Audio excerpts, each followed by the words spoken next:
Bonjour et bienvenue dans le podcast de la Voix d'Or.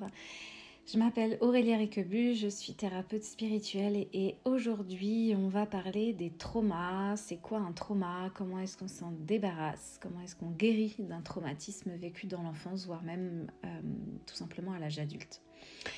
Si c'est la première fois que vous m'écoutez, je vous invite d'une part à vous abonner, en tout cas à enregistrer le podcast, ainsi vous serez avertis dès qu'un nouvel épisode sortira.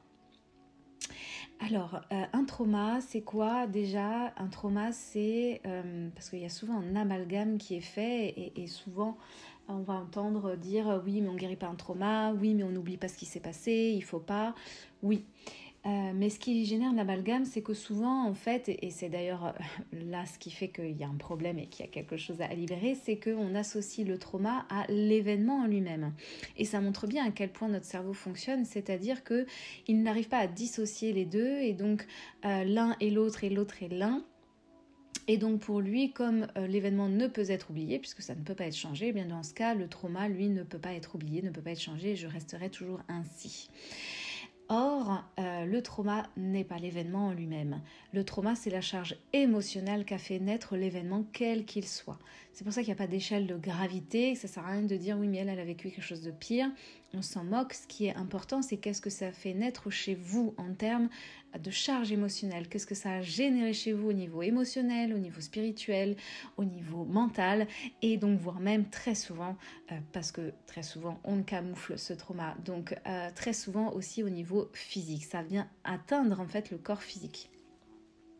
Donc bien évidemment qu'un événement ne s'oublie pas et surtout ne doit pas être oublié parce qu'il y a du sens dans notre vécu, notre histoire, mais le trauma c'est vraiment la charge émotionnelle qui est associée et ça peut être guéri. Ça, on peut s'en débarrasser, ça, on peut se libérer de cela. Donc attention, parce qu'à chaque fois que vous entendrez oui, mais tu peux pas oublier, etc., ça montre juste la croyance de la personne qui associe et qui montre bien que justement c'est ce qui se passe, c'est que c'est tellement fort, c'est tellement relié les deux, je me sens comme ça à cause de ça, et qu'on n'arrive pas à voir justement le sens spirituel de tout ce qu'il peut y avoir derrière, qu'on associe les deux, on les fusionne et ça ne fait plus qu'un. Et c'est en restant là-dedans et du coup en restant dans cette souffrance que du coup on reste là-dedans en fait, c'est le serpent qui se mord la queue. Donc on a besoin de dissocier les deux pour pouvoir guérir ce qu'il y a à guérir. Parce que l'événement n'est qu'un événement. Ce qui va générer le trauma, c'est ce que ça fait naître chez nous en termes émotionnels et mentaux. Donc un trauma, si on le regarde sous ce prisme de cette charge émotionnelle vécue à travers l'événement que moi je suis en train de vivre, c'est un peu comme un boulet qu'on se traîne aux pieds du coup. Jusqu'au jour où finalement on va comprendre que le prendre dans nos bras, finalement ça peut peut-être nous avancer et nous faciliter un petit peu notre marche en ce monde. Prendre un trauma dans ses bras, c'est exactement ce que je vous ai dit avant, c'est-à-dire accueillir qu'il est là, arrêter de le faire fusionner à l'événement, pouvoir le dissocier, voir que c'est moi, mon vécu, c'est ce que j'ai ressenti, ce n'est pas l'événement lui-même. Et oui, je parle aussi de trauma, d'abus sexuels et compagnie, puisque j'en suis aussi victime, et pourtant j'ai réussi à dissocier les deux et à guérir le trauma, donc à guérir la charge émotionnelle qui est associée.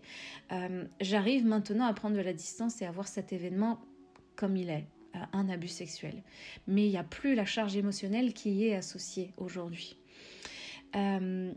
Donc l'événement ne disparaît pas, bien évidemment, et en réalité le trauma, la charge émotionnelle, elle disparaît pas d'une part du jour au lendemain, mais disons plutôt que finalement ce boulet on l'intègre en nous, c'est-à-dire que comme le reflet d'une même pièce, il y a des choses que c'est venu faire naître et jaillir en nous en termes de compétences. Si je prends l'exemple de cet abus sexuel, en tout cas pour ma part, ce que ça me permet aujourd'hui, au-delà du fait que je peux accompagner les femmes dans ces méandres-là, on va dire, parce que je l'ai vécu, c'est aussi que j'ai une sorte de sixième sens sur tout ce qui peut être pervers et malsain. Je peux ressentir quand il y a quelque chose qui n'est pas juste et pas correct par rapport à ça, et ça me permet de pouvoir protéger, de pouvoir mettre en sécurité aussi des personnes alertées, etc. Et ça, si je ne l'avais pas vécu, je n'aurais pas développé cette compétence. C'est une des choses parmi tant d'autres, je vous en donne une qui soit un peu pratico-pratique, on va dire. Et Et finalement, tant qu'on ne va pas réintégrer cette énergie intérieure de nous, tant qu'on ne va pas transmuter tout ça, tant qu'on ne va pas libérer la charge émotionnelle, se libérer des croyances, réintégrer la partie spirituelle de nous que l'on a mis sous le tapis parce que justement elle ressentait des émotions qui nous faisaient mal et que le mental n'avait pas du tout envie de vivre ça. Tant qu'on ne va pas donc réintégrer cette partie spirituelle en nous, on se prive du coup aussi de ces fameuses compétences que ça fait rejaillir. Parce que utiliser ces compétences, ça serait du coup à chaque fois se reconnecter pas juste à l'événement, mais donc au trauma, à la charge émotionnelle, et ça, on ne veut pas. Donc en fait, encore une fois, on tourne en rond là-dedans, et du coup, on n'arrive pas à saisir et à avancer, donc avec cet événement, avec le traumatisme que ça a pu vivre, faire générer en nous, on n'arrive pas à avancer avec la compétence que c'est venu faire jaillir en nous, on n'arrive pas à se réunifier là-dedans, c'est comme si on était morcelés. C'est pour ça que je parle de réintégration, de refusion, en fait, de refusionner avec tout ça. C'est comme une main de cartes au poker, vous avez une carte de mer dans le jeu, c'est un fait. Maintenant, comment est-ce que vous allez vous débrouiller pour gagner la partie, même avec cette carte-là ? C'est un peu l'idée. Donc quand je parle, encore une fois, de libération, de guérison, pas d'amalgame, c'est pas une fuite, c'est pas oublier quoi que ce soit, c'est une traversée, c'est une réintégration, c'est vraiment une fusion au cœur de vous-même. Ce que moi je vous invite à faire, c'est vraiment de vous libérer de la souffrance du trauma, qui en fait est générée à cause du rejet du trauma, et pas du trauma, mais plutôt du rejet de l'événement lui-même, parce que oui, on aurait voulu ne pas vivre ça, pour faire jaillir ses compétences, mais le fait est que c'est arrivé et qu'on ne change pas le passé. Donc maintenant, on va apprendre à se détacher du passé, pour pouvoir avancer. C'est ça, cette image du boulet aussi, que l'on a souvent. Donc, c'est pas une partie de plaisir, c'est difficile. Accepter de réintégrer tout ça, de le remettre au cœur de ses cellules, d'aimer à nouveau cette partie de nous qui a vécu cet événement, qui a du coup ressenti ce trauma. Lui donner enfin ce qu'il a manqué, cette partie, qu'est-ce qu'elle a manqué, c'était quoi son besoin à ce moment-là, qu'est-ce qui ne s'est pas fait, qui a généré cette fracture en nous, tout simplement être en paix avec nous-mêmes. Voilà, c'est pas, ça se fait pas du jour au lendemain, c'est pas les bisounours, et en même temps, sinon ça s'appellerait pas un trauma, et du coup on le rejetterait pas. Mais encore une fois, la lumière que vous allez trouver derrière, ça va tellement éclairer votre intérieur. Tout ce qui était ressenti comme négatif, ça va se transformer en quelque chose de profondément positif pour vous, pas dans le sens waouh, c'est génial, c'est super, on s'est trop éclaté, mais parce que ça vous met en lumière. Il va façonner votre être. Et votre être, il va impacter le monde aussi qui l'entoure. Ça vous donne une raison de vous lever tous les matins, de savoir où vous devez aller, ça donne du sens. Malgré le non-sens de l'événement à l'origine, en tout cas pour notre mental. Donc oui, on traverse des choses difficiles, mais je peux vous assurer que c'est pas pour rien. Il y a un sens. Même si notre mental, il aime pas le sens, qu'il aurait voulu que ça se passe autrement. Le fait est qu'il y a des choses qui nous dépassent, qui sont plus grandes que nous. Et c'est ça le sens. Se connecter au divin, peu importe qu'on parle de religion ou pas. Se connecter à la source, à la spiritualité, c'est prendre de la distance avec ça. Et je peux vous assurer pour le vivre que... mais à quel point ça fait du bien en fait, d'arrêter de se torturer l'esprit. On passe notre temps à dire mais ça fait trop mal, mais en fait c'est se torturer l'esprit et s'accrocher qui fait mal. Quand on lâche prise, on se dit mais putain, mais en fait, c'est tellement bien de se sentir en paix, en sécurité à l'intérieur de soi, de ne plus dépendre de l'extérieur. Mais pourquoi on ne le fait pas dès le début ? En fait, on est vraiment trop con. Le fait est que c'est la règle du jeu sur Terre. Quand on s'incarne, c'est le mental qui se met en place. Et en même temps, c'est ce qui nous permet d'aller travailler tout ça. Et puis, on est dans une société, à l'heure actuelle, qui favorise beaucoup ça. Donc, oui, on n'est pas aidé. Mais vraiment, quand on lâche ça, voilà, c'était qu'un putain d'événement, mais c'était qu'un événement. Et il se pourrait bien que cet événement, il soit là pour créer toute votre vie, toute votre raison d'être sur cette terre.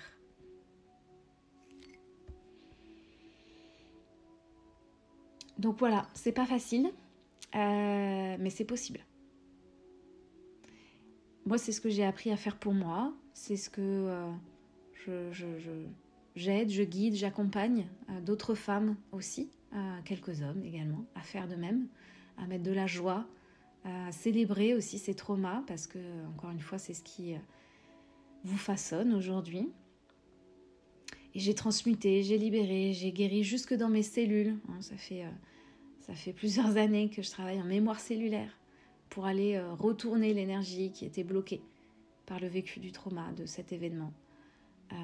Et des blocages, d'ailleurs, il y en a de tout type. Là, j'ai abordé un abus donc lié à l'enfance, mais des blocages, des énergies bloquées, des choses que le mental ne veut pas voir et qu'il veut pas, il en a ras le cul, mais c'est comme ça. Voilà, il y a du karmique, il y a du transgénérationnel, et ça, tant qu'on ne va pas le voir en profondeur, tant qu'on ne réouvre pas les portes que le mental a fermées, ça continue un peu de dicter notre vie, parce que c'est nous qui nous bloquons à ça, en fait. C'est nous qui nous fermons à la vie. La vie, elle nous apporte les événements les plus justes pour justement libérer cette énergie. Et nous, au lieu de voir ça, on se bloque par rapport à l'événement, parce qu'en fait, c'était pas celui-ci qu'on avait envie de vivre. Et c'est là où on génère un trauma, où on bloque les choses. Et encore une fois, il y a différents degrés, oui, de charge émotionnelle, mais elles sont vraiment personnelles. Donc il n'y a pas lieu d'être de se comparer à qui que ce soit, à comparer la nature des traumas. Oui, il y en a qui sont horribles, qui moi personnellement me font mal à mon âme, de pouvoir me dire que encore de nos jours on puisse encore être à ce point d'une malveillance, d'une inconsidération de l'autre, de l'être. C'est quelque chose que j'ai beaucoup de mal, moi, aujourd'hui, encore à accepter, à accueillir, même si je sais que tout a sa raison d'être, mais ça me fait très très mal dans mon cœur. Et en même temps, c'est cette émotion qui me pousse à continuer à faire ce que je fais aussi. C'est là aussi ce côté... qu'est-ce que je fais avec ça maintenant ? Je ne vais pas rester bloquée là-dedans. Qu'est-ce que je fais avec ça ? Quelle est cette énergie ? Comment est-ce que je me sers de cette énergie pour me mettre en mouvement et avancer et faire bouger les choses à mon niveau ? C'est ce qu'on appelle aussi la part du colibri. Donc je vous pose la question. Qu'est-ce que vous allez réouvrir en vous ? Qu'est-ce que vous allez voir sous un autre angle ? C'est quoi le blocage que vous allez observer ? Essayez de comprendre d'où est-ce qu'il vient. Voilà, si vous avez besoin d'aide pour découvrir tout ça, j'ai créé un guide spécialement là-dedans, sur la libération des blocages liés au trauma. Vous pouvez le télécharger gratuitement, je mettrai le lien dans la description de cette vidéo. Et si vous avez des questions, si vous avez besoin d'échanger à ce sujet, je suis toujours disponible. Que ce soit là par commentaire ou par mail. Voilà, il y a mes coordonnées un peu partout. Donc n'hésitez pas à venir me voir, qu'on puisse en discuter, parce que la première étape la plus libératrice, c'est vraiment de pouvoir s'exprimer. Et même si on n'a pas de réponse, juste le fait d'exprimer ce qu'on a sur le cœur, ça réouvre les portes, et parfois juste ça suffit.